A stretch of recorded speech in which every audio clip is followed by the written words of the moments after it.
ഇന്ന് ഞാൻ കഴിഞ്ഞ ദിവസം ഉണ്ടായൊരു സംഭവമാണ്. എന്നൊരു ബാങ്കിലൊരു ഒരു ആൾ വിളിക്കുകയാണ്, ഒരു ക്ലസ്റ്റർ ഹെഡോ അങ്ങനെ എന്തോ പറഞ്ഞിട്ട് ഒരാളുടെ പേര് ഞാൻ മറന്നുപോയി, അത് വിളിക്കുകയാണ്.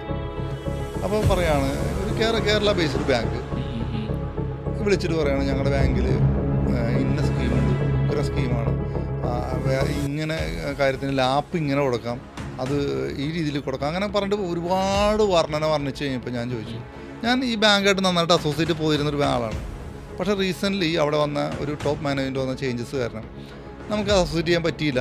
നമ്മൾ കുറേ അക്കൗണ്ടുകൾ അവിടെ നിന്ന് മാറ്റുണ്ട്. കാരണം ഓരോ ബാങ്കിലും ടോപ്പിൽ വന്നിരിക്കുന്ന ആൾക്കാരുടെ ഒരു ഡിസിഷൻ ഉണ്ട്, പോളിസി ഉണ്ടാവും.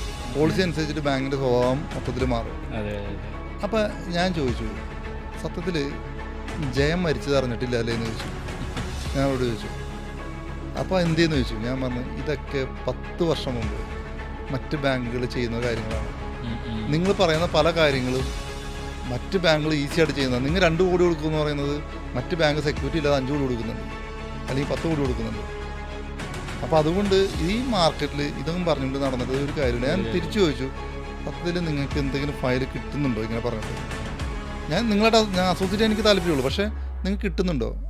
അതില്ല, അതിപ്പോൾ ഫയൽ കിട്ടുന്നില്ല, അപ്പോൾ അതുകൊണ്ടാണ് ഇങ്ങനെ ഞങ്ങളിങ്ങനെ ഇറങ്ങി നടക്കുന്നത്. ഇതാണ് അവസ്ഥ.